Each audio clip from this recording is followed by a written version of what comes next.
మిత్రులారా, నేను కొత్త వీడియో అప్లోడ్ చేయకపోవడానికి గల కారణం ఏంటో మీకు తెలుసు. రంజాన్ మాసం కనుక. సో అందాక నేను అప్లోడ్ చేసిన వీడియోనే మళ్ళీ అప్లోడ్ చేస్తున్నాను.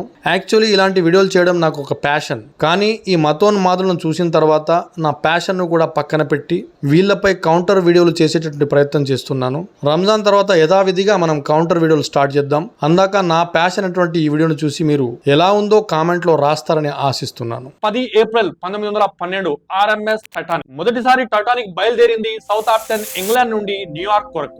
ఇందులో రకరకాల వ్యక్తులు ఉన్నారు. వ్యాపారవేత్తలు, సినీ రంగానికి సంబంధించిన వాళ్ళు, కోటీశ్వరులు కూడా. ఈ టైటానిక్ నడపడానికి 62 నెలల senior captain అడ్వర్డ్ John Smith appoint అయ్యారు. ప్రజల్లో, పత్రికల్లో, టీవీలలో, ఈవెన్ ప్యాసింజర్లలో కూడా ఎక్కడ చూసినా టైటానిక్ టైటానిక్ టైటానిక్ రచ్చే మారుమోగుతూ ఉంది. దీని పొడవు, వెడల్పు, ఇంటీరియర్ డిజైన్ చూస్తే ఆశ్చర్యపోవాల్సిందే. దీని వెడల్పు 269 మీటర్లు, దీని ఎత్తు 53 మీటర్లు. ఇక టైటానిక్ ఇంటీరియర్ డిజైన్ గురించి మాట్లాడుకుంటే ఏ 5 స్టార్ హోటల్ కూడా దాని ముందు నథింగ్ అని చెప్పుకోవచ్చు. స్టెయిన్ గ్లాసెస్ కిటికీలు, ఆర్నెట్ వుడ్ ప్లానెట్లు, 2 పెద్ద లగ్జరీస్ గ్రాండ్ స్టేర్ కేసులు, ఒక హోటల్, ఒక swimming pool, Turkish bath, electric bath, ఒక జిమ్, ఒక స్క్వాష్ కోర్ట్, 4 రెస్టారెంట్లు, 2 మంగలి షాపులు, ఒక లైబ్రరీ. దీని సేఫ్టీ విషయానికి వస్తే మైండ్ బ్లోయింగే. ఎందుకంటే ఆ కాలంలో దీన్ని తయారు చేసినటువంటి ఖర్చు 7.5 బిలియన్లు. దాని మెటీరియల్ ను చూసి ఈ టైటానిక్ ఒక అన్సింకబుల్, అంటే ఎన్నటికీ మునగదు అని నిర్ధారించుకున్నారు. దీన్ని తయారు చేసిన కంపెనీ పేరు వైస్ స్టార్ లైన్. ఈ కంపెనీ వైస్ ప్రెసిడెంట్ ప్రజల్లోకి వచ్చేసి అన్నారు, ఈ యొక్క టైటానిక్ అన్సింకబుల్, అంటే ఎన్నడూ మునగదు అని ప్రచారం చేశారు. టైటానిక్ బయలుదేరిన 2 రోజులకే 19 ఏప్రిల్ 1912 నాడు సముద్రంలో మంచు కొండలు ఉన్నాయి, జాగ్రత్త అనే హెచ్చరికలు దొరికాయి. టైటానిక్ సముద్రంలో ఇలాంటి మంచు కొండలు వచ్చినప్పుడు రేడియో ద్వారా ఓడలకు సమాచారాన్ని అందజేయడం సర్వసాధారణమే. మంచు కొండలు ఉన్నాయి అనే సమాచారం దొరికిన తర్వాత టైటానిక్ 2 సార్లు తన కోర్సును మలుపుకుంది. కానీ తన స్పీడును ఎంత మాత్రం తగ్గించుకోలేదు. గంటకు 40 కిలోమీటర్ల చొప్పున తన గమ్యం వైపుకు దూసుకు వెళ్తుంది. మళ్ళీ 2 రోజుల తర్వాత, అంటే 14 ఏప్రిల్ 1912 నాడు సముద్రంలో 7 పెద్ద మంచు కొండలు ఉన్నాయనేటువంటి సమాచారం టైటానిక్ దొరికింది. కానీ అడ్వర్డ్ స్మిత్ మరియు వారి టీం ఏ మాత్రం పట్టించుకోలేదు, స్పీడును ఎంత మాత్రం తగ్గించలేదు. షిప్ ముందు భాగాన కొంచెం ఎత్తున ఒక ప్లాట్ఫామ్ ఉంటుంది. ఈ ప్లాట్ఫామ్ పై ఒక వ్యక్తిని కూర్చోబెడతారు. దీన్ని మనం లుక్అవుట్ పాయింట్ అని కూడా చెప్పుకోవచ్చు. ఆ వ్యక్తి ఎందుకు కూర్చుంటాడు అంటే ముందు ఏమైనా ట్రాఫిక్ ఉందా అనే విషయాన్ని లోని వారికి తెలియపరచడానికి కూర్చోబెడతారు. 11:39 ఆ లుక్అవుట్ పాయింట్ పై ఒక వ్యక్తి కూర్చుని ఉన్నాడు. చల్లటి గాలి, ఆ ఈదురు గాలులకు తన కంటి ఎంబడి నీళ్లు కూడా కారుతున్నాయి. ఎదురుగా ఏముంది అని సరిగ్గా కనిపించలేదు, విజువల్ సరిగ్గా లేవు. అలాంటి పరిస్థితుల్లో ఎదురుగా అకస్మాత్తుగా ఒకేసారి ఒక ఐస్బర్గ్ కనిపిస్తుంది. ఒక మంచు కొండ తన ముందుకు వస్తుంది. దాన్ని చూసి వెంటనే 3 సార్లు బెల్లులు లాగాడు. లోన ఉన్నటువంటి ఆఫీసర్కి ఫోన్ చేసి ఇంటిమేషన్ ఇచ్చాడు. వెంటనే షిప్ను తిప్పండి, లేకపోతే పెద్ద ప్రమాదం జరుగుతుంది అన్నాడు.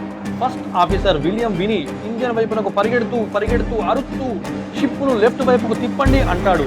కానీ అన్ఫార్చునేట్లీ కేవలం 1 నిమిషంలోనే 11:40 షిప్ వెళ్లి మంచు కొండకు ఢీకొట్టింది.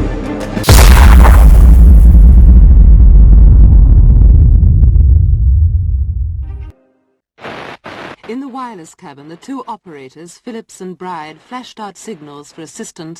దీని కారణంగా షిప్కు చిన్న హోల్స్ పడ్డాయి. నీరు లోపలికి రావడం మొదలైంది. ఆ మంచు కొండ కూడా చిన్నదేమీ కాదు. 200 x 400 స్క్వేర్ ఫీట్ దాని యొక్క ఎత్తు క్రోస్ నెస్ట్ వరకు ఉంది. శాస్త్రవేత్తల ఎస్టిమేషన్ ప్రకారం 1.5 టన్నులు దాని యొక్క బరువు ఉంది అన్నారు. ఘటన తర్వాత హఠాహుటిన కెప్టెన్ స్మిత్ మరియు ఆర్కిటెక్ట్ థామస్ వీరిద్దరూ మ్యాప్ తీసుకొని కూర్చొని ఎంత డ్యామేజ్ అయిందో పరిశీలించారు. కానీ షాక్ కి గురయ్యారు. ఈ అన్సింకబుల్ అనేటువంటి టైటానిక్ ఇప్పుడు మునగబోతుంది అని నిర్ణయించుకున్నారు. మంచు కొండను ఢీకొట్టిన 20 నిమిషాల తర్వాత, అంటే రాత్రి 12 గంటల సమయంలో కెప్టెన్ స్మిత్ వారి టీంతో అంటున్నారు, మీరు రేడియో ద్వారా చుట్టుపక్కల ఏదైనా మెసేజ్ పంపండి, ఏదైనా పడవ మన పక్కన ఉండి ఉంటే మన సహాయం కొరకు రావచ్చు అని.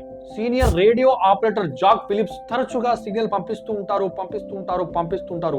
కానీ ఎలాంటి స్పందన రాదు. ప్రయత్నించగా చివరకు ఒక సిగ్నల్ ఒక షిప్ అందుకుంటుంది. ఆ షిప్ యొక్క ఆపరేటర్ టైటానిక్ ఆపరేటర్ తో మాట్లాడతాడు. వెంటనే తన షిప్ ను టైటానిక్ వైపునకు తిప్పుతాడు.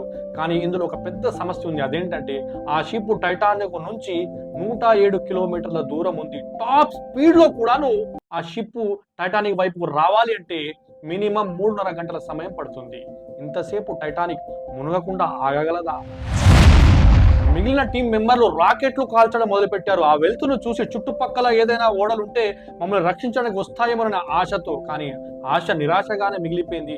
ఏ ఓడ కూడా టైటానిక్ వైపునకు రాలేదు. నిస్సహాయ స్థితిలో కెప్టెన్ స్మిత్ ఒక నిర్ణయం తీసుకున్నారు. ఇప్పుడు టైటానిక్ నుంచి ప్యాసింజర్లను ఖాళీ చేయాలని.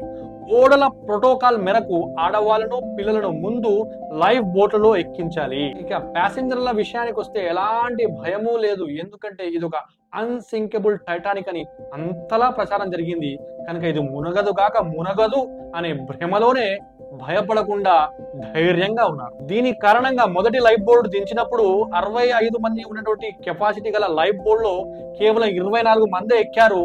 సగం ఖాళీగానే ఈ లైఫ్ బోర్డు దిగింది.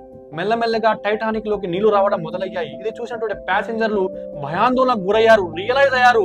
ఎన్నడూ మునగదు అనుకున్నటువంటి ఈ అన్సింకబుల్ టైటానిక్ కూడా ఇప్పుడు మునగబోతుంది అనే విషయం తెలుసుకున్న తర్వాత లైఫ్ బోట్ల దిక్కు పరిగెట్టడం మొదలు పెట్టారు. ఆ పరుగుల్లో తోపులాట మొదలయ్యి. రాత్రి 1 గంట సమయం వచ్చేసరికి ఓడ యొక్క ముందు భాగం మునగడం, వెనుక భాగం పైకి లేవడం మొదలైంది. ఇక ప్యాసింజర్లు పరుగులు పెట్టడం మొదలు పెట్టారు. అతిపెద్ద సమస్య ఏంటంటే ఇందులో లైఫ్ బోట్స్ కేవలం 20 మాత్రమే ఉన్నాయి. ఇందులో 200 ప్యాసింజర్లు మాత్రమే వస్తారు. కానీ పడవలో ఉన్నది 2200 ప్యాసింజర్లు. రాత్రి 2 గంటల 5 నిమిషాలకు చివరి లైఫ్ బోట్ దిగింది. అయినప్పటికీ టైటానిక్ లో 1500 ప్యాసింజర్లు మిగిలే ఉన్నారు. కొంతమంది అయితే వారి యొక్క భవిష్యత్తును అంగీకరించేసుకున్నారు. 2 గంటల 20 నిమిషాలకు ఓడ 2 ముక్కలయ్యింది. ఎన్నడూ మునగదు అనుకునేటువంటి ఈ అన్సింకబుల్ టైటానిక్ మునగడానికి కేవలం 3 గంటల సమయం పట్టింది. రాత్రి నీటి యొక్క ఉష్ణోగ్రత ఎంత ఉందో తెలుసా? 2 డిగ్రీల సెల్సియస్. ఈ చలిలో ఎవరైనా సరే నీటిలో పడితే 2-3 నిమిషాల కంటే ఎక్కువ బ్రతకరు. 1500 మంది ఈత వచ్చిన వారైనా ఈత రాని వారైనా సరే 2-3 నిమిషాల లోపే అందరూ మరణించారు. కెప్టెన్ స్మిత్ గురించి 2 కథనాలు ఉన్నాయి. ఒకటి, చివరి వరకు తన కర్తవ్యంలో పోరాడుతూ ఓడతో పాటు మునిగి చనిపోయారని. రెండవది, షూట్ చేసుకొని చనిపోయారని. రేడియో సంకేతాలు అందుకొని టైటానిక్ లో ఉన్నటువంటి ప్యాసింజర్లను రక్షించడానికి సంఘటన స్థలానికి చేరుకుంటే ఆ ఓడ 3 గంటల 30 నిమిషాలకు చేరుకుంది. కానీ అప్పటికి అంతా అయిపోయింది. కేవలం లైఫ్ బోట్లలో ఉన్నటువంటి 705 మందిని మాత్రమే రక్షించగలిగింది. టైటానిక్ మునిగిపోయిన తర్వాత ఎన్నో అనుమానాలు, ఎన్నో ఇన్వెస్టిగేషన్స్, ఎన్నో సందేహాలు వచ్చాయి. కానీ ఒక ఆశ్చర్యం కలిగించే విషయం ఏంటంటే కేవలం 37 కిలోమీటర్ల దూరంలోనే ఒక ఓడ ఉంది. దాని పేరు SS కాలిఫోర్నియా. టైటానిక్ మునగడానికి 1 గంట ముందే ఆ రేడియో ద్వారానే సంకేతాలు అందుకుంది టైటానిక్.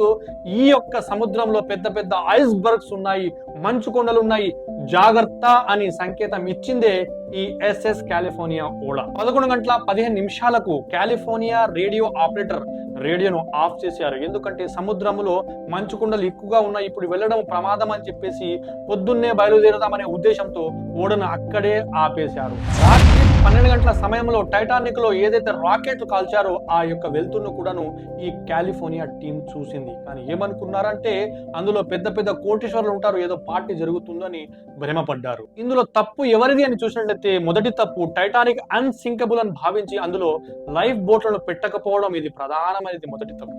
రెండవది, ఓడల ప్రోటోకాల్ ప్రకారంగా సేఫ్టీ డ్రిల్ ప్రతి ఓడలో ఉండాలి. కానీ కెప్టెన్ స్మిత్ ఇది అన్సింకబుల్ అని భావించి ఆ యొక్క సేఫ్టీ డ్రిల్ ని కూడా క్యాన్సిల్ చేసేసారు. మూడవది, అర్ధరాత్రి స్టీరింగ్ పై కూర్చున్నది రాబర్ట్ హెచ్ఎన్.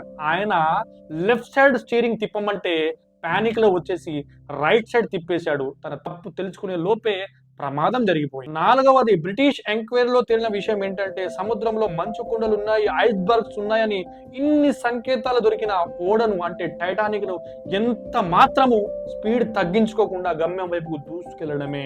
జోసెఫ్ బుష్ ఆయన చైర్మన్ వైట్ స్టార్ లైన్ కంపెనీకి ఆయన కెప్టెన్ స్మిత్ కు ఒక ఆర్డర్ పాస్ చేశారు. అదేంటంటే కేవలం 6 దినములోనే ఈ యొక్క టైటానిక్ తన గమ్యాన్ని చేరి గిన్నిస్ బుక్ రికార్డులను బద్దలు కొట్టాలని ఆజ్ఞాపించారు. దీని కారణంగా టైటానిక్ ప్రపంచంలోనే అతిపెద్ద డిజాస్టర్ గా మిగిలిపోయింది. మిత్రులారా, ఈ వీడియో మీకు నచ్చితే ఒక లైక్ చేయండి, మీ మిత్రులకు షేర్ చేయండి, మీ ఒపీనియన్స్ కామెంట్ లో రాయండి. నేను మీ SR విధయ్. మళ్ళీ మరొక వీడియోలో కలుద్దాం. అంతవరకు జై హింద్.